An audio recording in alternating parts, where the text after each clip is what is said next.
Good afternoon to all. Namaste and Sob Manu Bal Ase Hobola.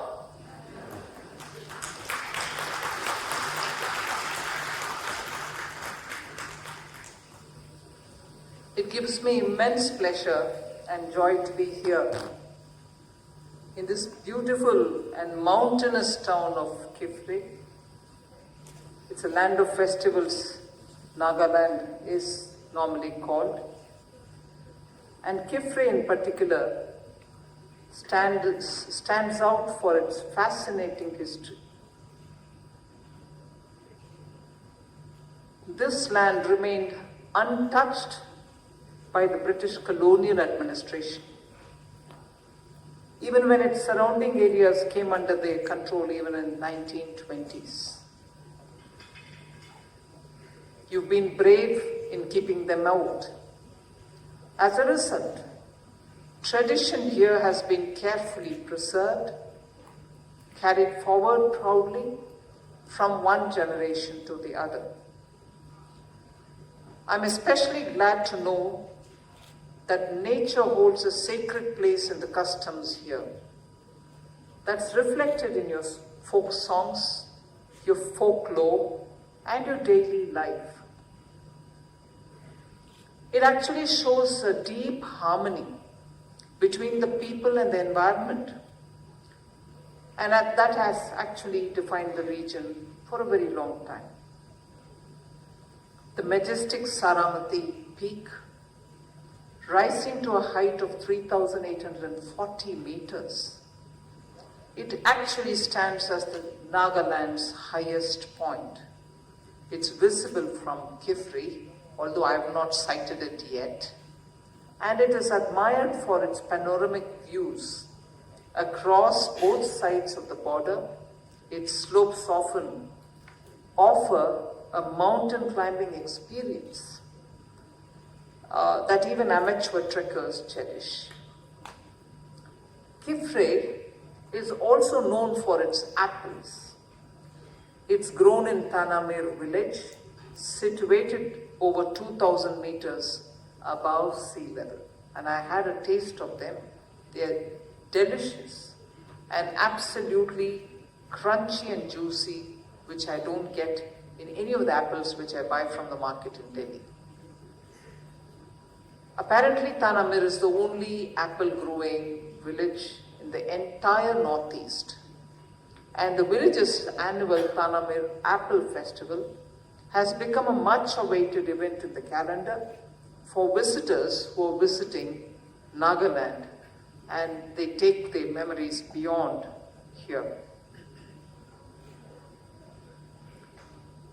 I would have loved to go to the Pumru subdivision, the limestone caves of Salomi Mimi, and the nearby villages, which tell the story of times and nature's artistry.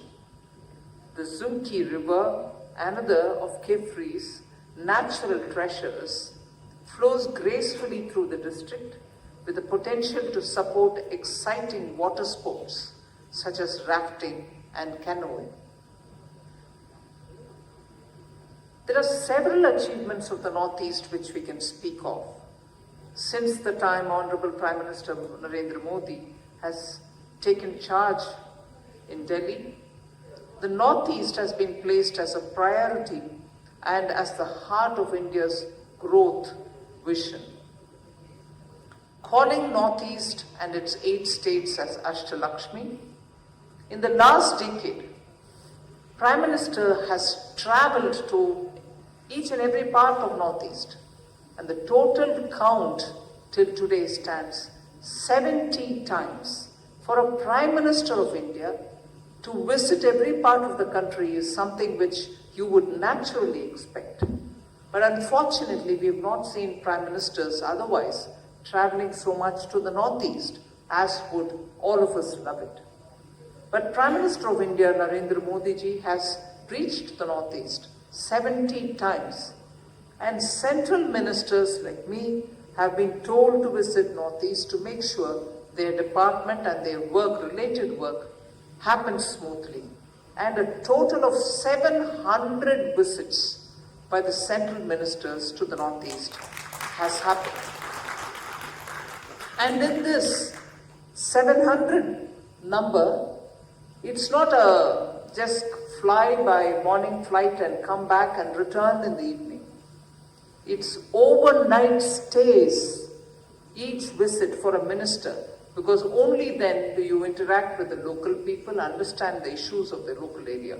So it's not as if they're just making a token visit, but 700 visits accompanied by overnight stays.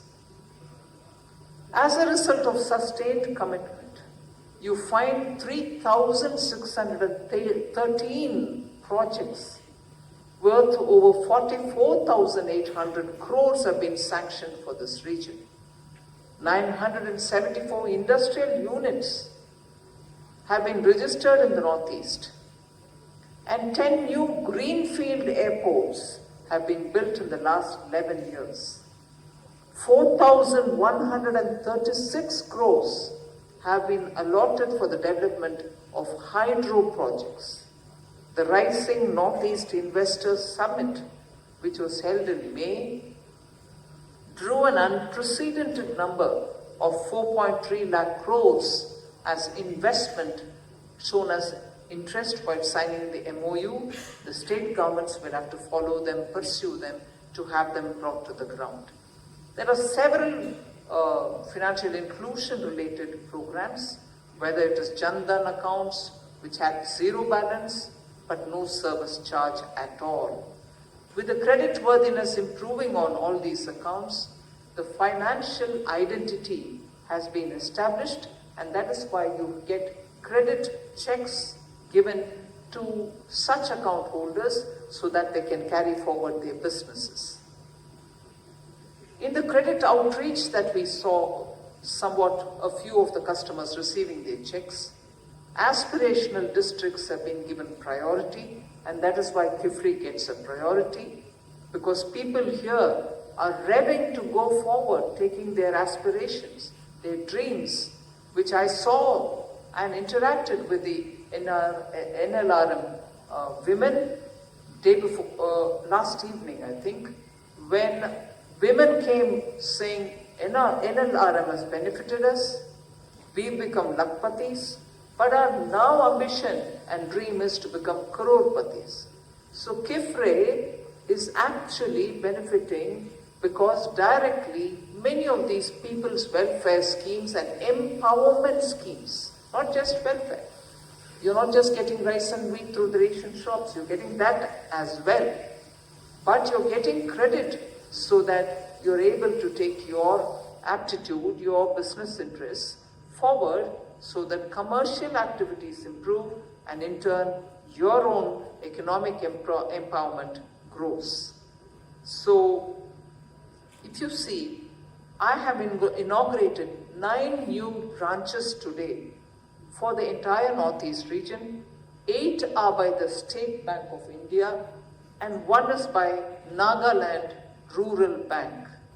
Out of these 9 branches, 3 are opening in Nagaland, which I believe will cater to banking needs of the people in this area.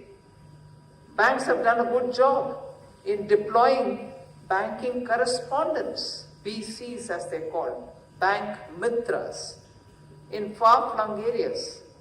In 2019, there were 1,143 villages in Nagaland which had no banking touch points within 5 kilometers.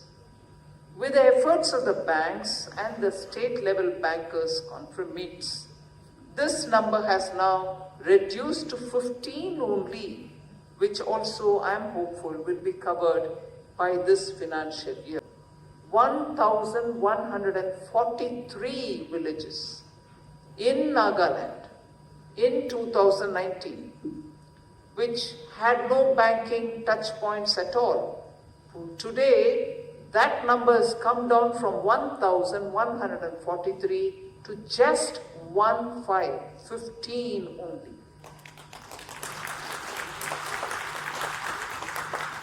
So between 2019 and today, which is 2025, there was a rapid acceleration of banks coming to every village, and the last 15 will get covered sooner.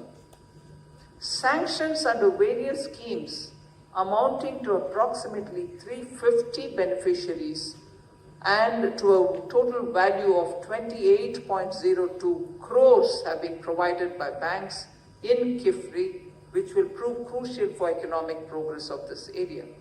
I'm also happy that banks, SIDBI, the Small Industry Development Bank of India, and NABARD have done very good things under CSR for Kiphire district, which will help the community. Nearly about 5 years ago, I remember Honorable Chief Minister of Nagaland, Mr. Nethu Rio, telling me CSR doesn't reach Nagaland at all. He says, not many manufacturing units in Nagaland, and so we are not beneficiaries of CSR. Since after that, we have been pursuing CSR funds for Nagaland, and I appreciate State Bank of India, SIDBI, NABARD, and few other private sector industries which have come since after that, year after year, to Nagaland, providing their CSR fund. Today we saw the ITI getting from SIDBI computers and necessary other equipments for training of our youth. State Bank of India has funded for the district hospital mobiles, mobile ambulances, and also today we had many equipments for yesterday in the hospital also diagnostic equipments were being provided even today. So CSR has started flowing into Nagaland, and I'm very grateful. SIDBI has provided the CSR funds also for AI Skilling Center at NTTC Dimapur, and bike ambulances, as I said, for the hospital. NABARD has also provided CSR for street solar lamps for Kiphire town, and also for solar pumps for the farmers. So flow of CSR has been for public utilities and also for farmers and for patients who are going to the hospitals.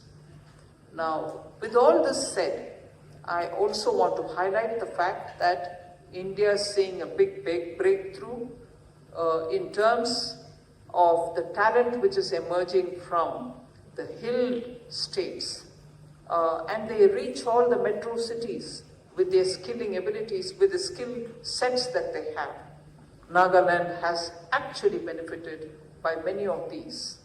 Today, you will find another one like the NIIT that I spoke of, one more semiconductor related training place which will be set up at NIELIT, National Institute of Electronic Training Institution in Kohima.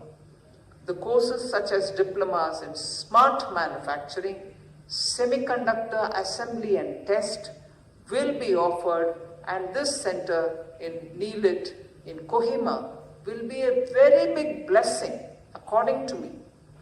Giving that kind of an opportunity which is not being provided yet in many other states of India, but it is opening up in Nagaland the opportunity for youth to get trained.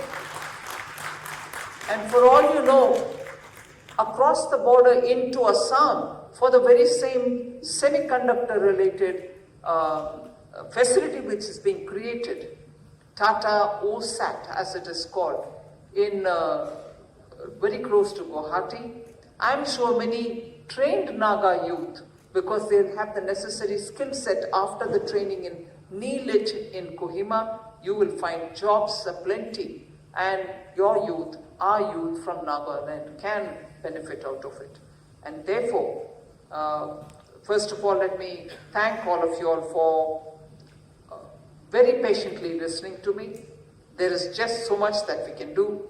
Prime Minister Modi is very keen like we heard Minister Imna Along talk, frontier villages, which the Honorable Prime Minister doesn't call as border villages. He says they are the first entry point to India villages. And therefore, those frontier villages, which are our gateway, roads are being improved, infrastructure is being developed, attention is being given to far-flung districts which need a lot more ramping up on capacities like Kiphire, which are getting the focus. And Prime Minister himself clearly gets a report on their progress every month when he holds the Pragati conference with the district collector level.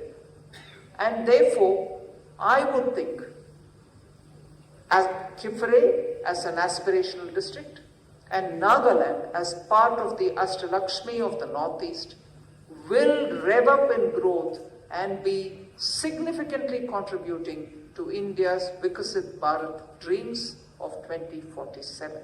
So thank you once again for listening to me patiently. I wish you all the very best, and I invite the youth of Nagaland to benefit from the one in Kohima and one in Dimapur, skill training center. They are not just teaching you carpentry and any other foundry related. This is advanced training for AI, semiconductor, robotics, and being held both in the State Institute and also in the National Institute. Make the maximum out of it for yourselves and for your communities to benefit from it. Thank you very much.